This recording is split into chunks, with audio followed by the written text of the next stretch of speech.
Hello, this is Bill Winston. Welcome to the Believer's Walk of Faith, where we walk by faith and not by sight. Well, it's God's will that we live on top of every situation. I call it living on top of the world. Praise God. From your finances to relationships, you name it. God wants you winning in every area. Now get your Bibles, let's go into it.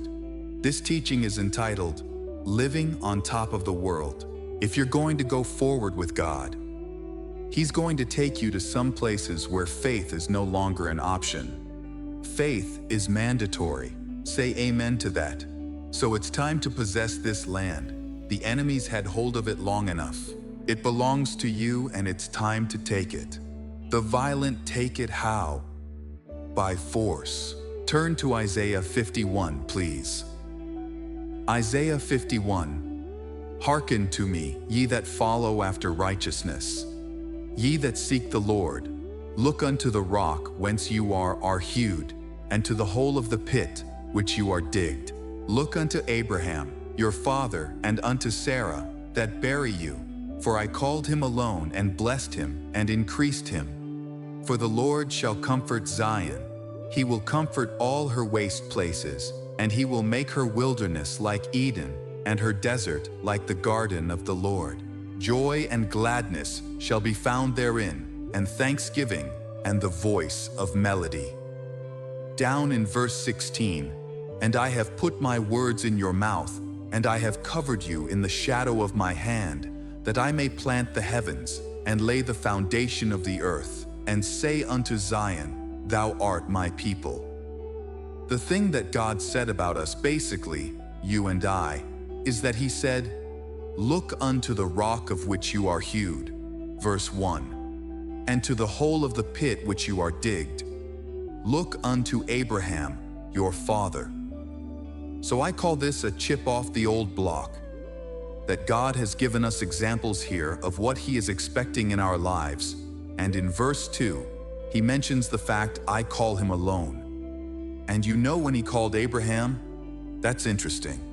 When He called him, because the way that He called Abraham in the natural was a perfect formula for failure. He told him to leave everything he was familiar with. Then He told him to follow Him, God. And He was going to take him somewhere where he didn't know anybody. He was going to take him somewhere where there were no jobs. The first place He took him was into a dry land. There was nothing there. And He was taking him to a place where nobody knew him. But worse, nobody cared. Now question is, would you go? You know, that was Abraham. But how about you? Now my point to you is, He takes us. He's taking Abraham off of a system. Because all that is what keeps a person in the system. Once they get you in the system, they try to keep you in the system. Laban got Jacob in the system. And as a result of that, Jacob tried to get out, and he couldn't get out. Why? Because part of what holds you there is sorcery. But you and I can break out, and it's time for us to break out. That we have been quiet long enough, trying to flow with the system, but you have got a system that is higher than that system, more powerful than that system, and a system that would dominate everything else in this earth. So He says here in verse 3, He said, I'll make the wilderness like Eden and the desert like the garden of the Lord. Notice what He's doing now. He's basically taking up where Adam left off. And that's our job, that Jesus came to destroy everything that would somehow work against or speak against our redemptive testimony, and to reconnect us through the new birth with the original source of power and provision for bringing heaven to earth on this earth right now. I mean, this is part of what you came to do. You came to go into places where other folks don't go, and to make those places, to fix those places, of whatever is the problem in them. You're going to bring it up to a code of Eden. Boy, that's good preaching right there. All right, now, I'm going to say something, and I want you to either memorize it or take it down. But the physical things of this planet that are in your life or in things that are around you are like a speck of dust compared with what is already on supply in the invisible world around you. The things that you can see, feel, touch, taste, and smell are like a speck of dust compared to all that is in the invisible. You've got cities in the invisible. Now, this is what he's talking about. Because wherever Adam was to go, in the dispensation that Adam was in, he was supposed to bring the garden there. Now, where would he get all the elements? He would get them from the Spirit. See, because God made man not to be an originator. See, God already thought of what you thought of, and as a result of that, you think it. And you bring it forth in this earth, because that's the authority that he gave you. You can bring it forth. And I'm just saying that this is what he was talking about here. Now, let me see, because I want you to just track along with me here. When you look at Genesis chapter 9, now, when the flood came, that was, let's say, 20 tsunamis that just tore up the earth. 'Cause it flooded the whole earth, so it tore it up. So you basically, when Noah, finally came to rest in that ark, there as nothing there. So he was going to have to replenish the earth. Now we said replenish means to stop with abundance. It means to recover former fullness, and it means to perpetually renew and resupply. See, now, Noah has got to resupply the earth with the Garden of Eden. He's got to bring Eden back to a place that is totally devastated. The blessing is designed and is powerful enough to make Eden a copy of heaven, of any place on earth, all right? And it can do it in no time at all. If God intended for you to wait on time, he never would have given you faith, because faith dictates the time, what time it is. Are you with me? Real faith decrees when things are gonna happen, and time bows to that decree. So faith should dictate when a thing should happen, or materialize or come into manifestation, not time. And it says increased him, talking about Abraham. And you don't increase in the kingdom by time, you increase by truth. This is good preaching now. Genesis chapter 9 verse 1. And you've read it before, but I'm going to read it again. And God blessed Noah and his sons and said to them, "Be fruitful and multiply and replenish the earth." All right. Now isn't that the same thing he told Adam? So you and I are under the same mandate. We are to take up where they left off. So, to see things just going any kind of way in the earth is not our portion. Our portion is the earth. And that God expects us where mankind is suffering. Where is man is to lift from mankind, of suffering humanity, and to bring them into the kingdom of God, which is righteousness, peace, and joy in the Holy Ghost. Now you and I are supposed to do that. Now, when I say replenish the earth, Jesus functioned in the blessing, and this blessing that he functioned in was strong on his life. And it came with no hindrance found in John chapter 3 in verse 34.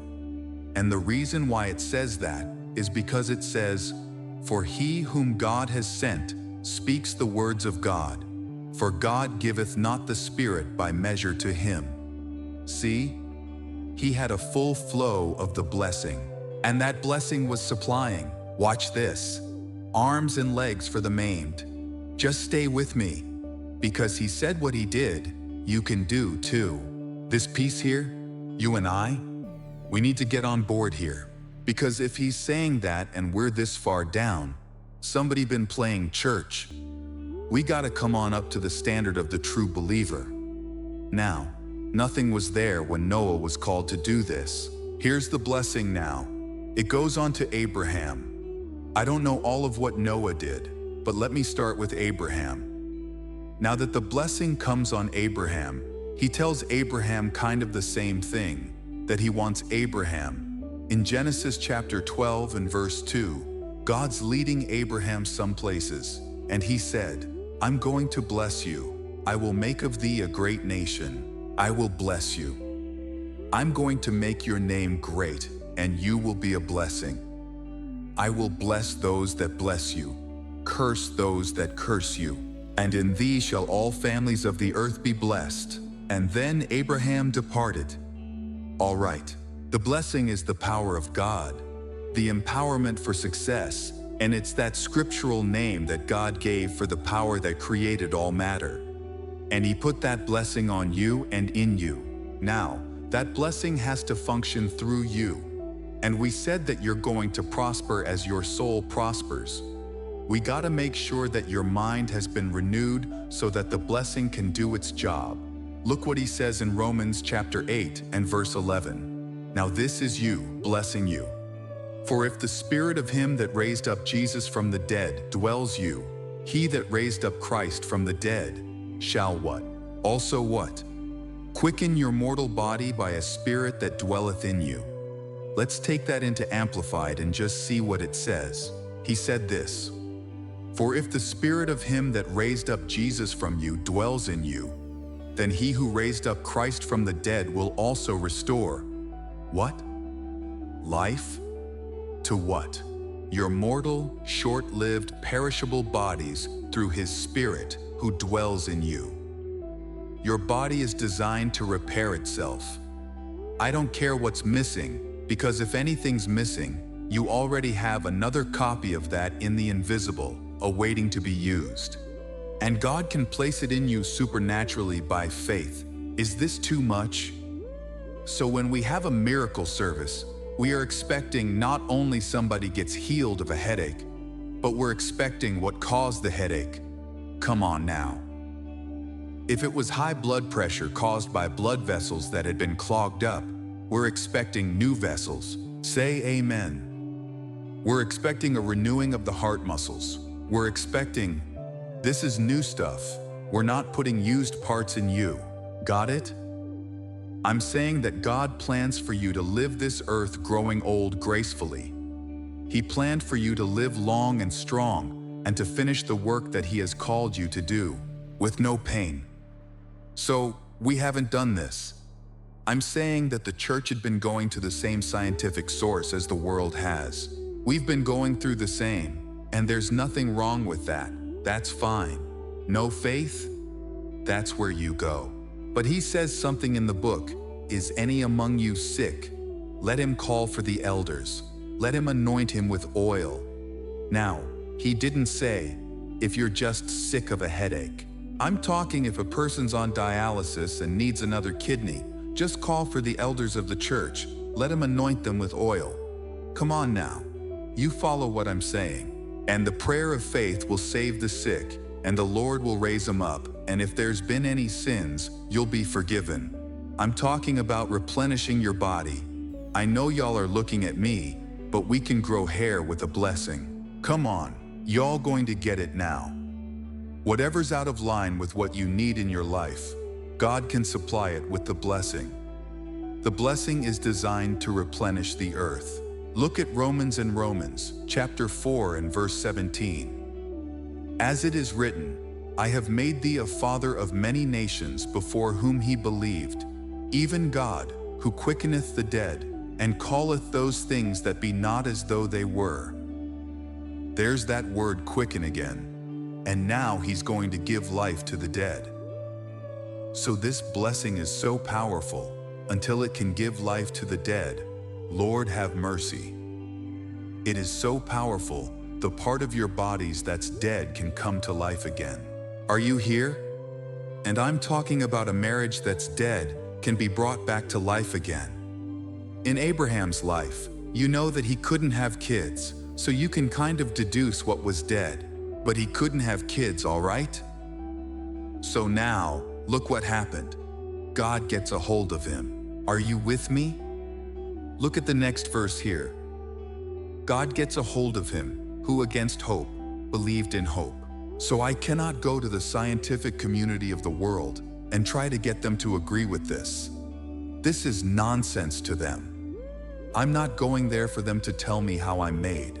I'm not going there to tell me how I can live. Are you here? Folks, you don't even have to have a diagnosis to get healed. All you need to know is something's wrong here, and I'm about to run it out of my body. You don't need no diagnosis. All right, put it up back there, please. And who against hope believed in hope, that he might become a father of many nations, according to that which was spoken, so shall thy seed be. Now notice, it was spoken. God spoke it. Say amen to this. The plan of God and what He has for your life has already been spoken. You hear what I'm saying? And all that He has for you on inventory is in the book. Just like all He had for Adam was in the garden. And if it's not in the book, you don't need it. But He's got a thing. Something in the book to cover everything that you would ever encounter. Why? Because He saw you encountering it before you got in the earth. And He put away that solution for that problem. Are you following what I'm saying? I mean, you've been well taken care of.